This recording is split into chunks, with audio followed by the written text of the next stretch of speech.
ایک ایسے نبی جنہیں ایک دیو ہیکل ویل نے نگل لیا۔ آپ سے ایسی کون سی خطا سرزد ہو گئی تھی اور آپ مچھلی کے پیٹ میں 40 دن زندہ کیسے رہے؟ اس ویڈیو میں ہم اس ہستی کے متعلق جانیں گے جن کا واقعہ قرآن مجید میں یونس اور توریت میں جونہ کے نام سے آیا ہے۔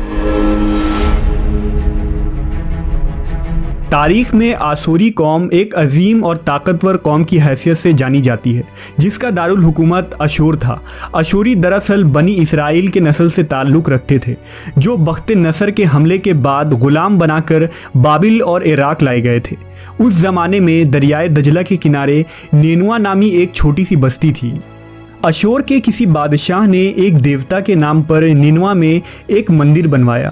رفتہ رفتہ دوسرے بادشاہوں نے بھی مندر اور عمارتیں بنانا شروع کر دیں اور ایک دور ایسا آیا کہ یہ چھوٹا سا علاقہ سلطنت اشوریہ کے عظیم الشان دارالسلطنت میں تبدیل ہو گیا۔ نینوا شہر کے بیچوں بیچ مندر اور شاہی محل تھے جہاں سے اشوریوں کا بادشاہ پورے سلطنت پر حکومت کرتا تھا اور اونچے تخت پر بیٹھ کر بازاروں، گلیوں اور تفریح گاہوں کا نظارہ کیا کرتا تھا۔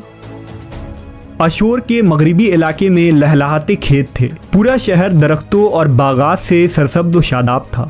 اشوریہ لوگ پتھر تراشنے کے فن میں بھی ماہر تھے، لہذا جگہ جگہ سنگ مرمر کے دیواروں پر انہوں نے اپنے دیوتاؤں کے نقش و نگار بنا رکھے تھے۔ مختصر یہ کہ نینوا تہذیب و تمدن کے لحاظ سے انتہائی ترقی یافتہ شہر تھا۔ اشودر دیوتا ان کا سب سے بڑا دیوتا تھا۔ نیز یہ لوگ بادشاہ کو بھی خدا کا درجہ دیا کرتے تھے۔ یہ لوگ بت پرستی اور کفر و شرک میں مبتلا تھے۔ اس وقت نینوا کی آبادی 1 لاکھ سے زیادہ تھی اور یہ 700 قبل مسیح کا زمانہ تھا۔ اللہ نے اس زمانے میں اس قوم کی ہدایت کے لیے حضرت یونس علیہ السلام کو بھیجا۔ حضرت یونس کا پورا نام یونس ابن متا تھا۔ آپ حضرت ہود علیہ السلام کی اولاد میں سے تھے، جبکہ بعض مفسرین نے لکھا ہے کہ یونس علیہ السلام کا تعلق بنی اسرائیل سے تھا۔ آپ حضرت یوسف کے چھوٹے بھائی بن یامین کے بیٹے تھے۔ جب آپ کو نبوت ملی اس وقت آپ کی عمر 28 سال تھی۔ آپ پر ایک صحیفہ بھی نازل ہوا جو توریت میں یونہ کے نام سے موجود ہے۔ حضرت یونس سب سے پہلے اشوری بادشاہ کے پاس گئے اور اسے پیغام حق سنایا۔ اسے خدائی کے جھوٹے دعوے سے توبہ کرنے کا حکم دیا اور ایک اللہ کی عبادت کی طرف بلایا۔ یونس علیہ السلام نے اس سے ان اسرائیلی قیدیوں کو آزاد کرنے کا بھی حکم دیا جسے اس نے قید کر رکھا تھا۔ نینوا کا بادشاہ آپ کی باتیں سن کر غضبناک ہو گیا اور آپ کی جان کا دشمن بن گیا، لہٰذا آپ علیہ السلام نینوا کے عوام کے پاس گئے اور انہیں توحید کی دعوت دی۔ انہیں شرک و بت پرستی اور دوسری برائیوں سے توبہ کرنے کو کہا، مگر اہل نینوا نے ایمان لانے سے انکار کر دیا اور اللہ کے رسول کو جھٹلا دیا۔ یونس علیہ السلام مسلسل اس کوشش میں رہے کہ ان کی قوم کے لوگ راہ راست پر آ جائیں۔ آپ نے انہیں بہت سمجھایا اور دعوت کے کام کو جاری رکھا۔ دیکھتے دیکھتے 40 سال کا عرصہ گزر گیا، لیکن یہ قوم حضرت یونس کا انکار کرتی رہی اور شرک پر ڈٹے رہے۔ نیز حضرت یونس کو دھمکیاں بھی دی گئیں کہ اگر آپ نے اشودر دیوتا کے خلاف کچھ کہا تو وہ آپ کو قتل کر دیں گے۔ آخر کار حضرت یونس اپنے قوم سے مایوس ہو گئے۔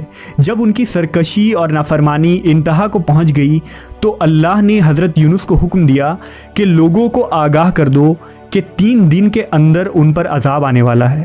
لہٰذا آپ نے اہل نینوا کے سامنے اعلان کیا کہ اگر تم نے 3 دنوں کے اندر بت پرستی اور شرک سے توبہ نہ کی تو تم پر اللہ کا قہر نازل ہوگا اور پورا شہر تباہ و برباد ہو جائے گا۔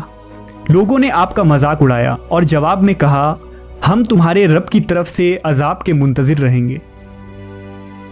آپ کی قوم نے آپس میں مشورہ کیا تو اس بات پر سب کا اتفاق ہوا کہ یونس کو کبھی جھوٹ بولتے نہیں دیکھا گیا، لہٰذا ان کی بات نظر انداز نہیں کرنی چاہیے۔ مشورے میں یہ بھی طے ہوا کہ دیکھا جائے کہ اگر یونس علیہ السلام رات بستی کے اندر اپنے گھر میں مقیم رہتے ہیں تو سمجھ لو کہ کچھ نہیں ہوگا، اور اگر وہ یہاں سے کہیں اور چلے جاتے ہیں تو یقین کر لو کہ صبح عذاب ضرور آئے گا۔ حضرت یونس علیہ السلام رات کو اس بستی سے نکل گئے۔ صبح ہوئی تو عذاب الہی کا ایک سیاہ دھواں بادل کی شکل میں بستی والوں کے سروں پر منڈلانے لگا۔ جب وہ ان کے قریب ہونے لگا تو ان لوگوں کو یقین ہو گیا کہ اب وہ سب ہلاک ہونے والے ہیں۔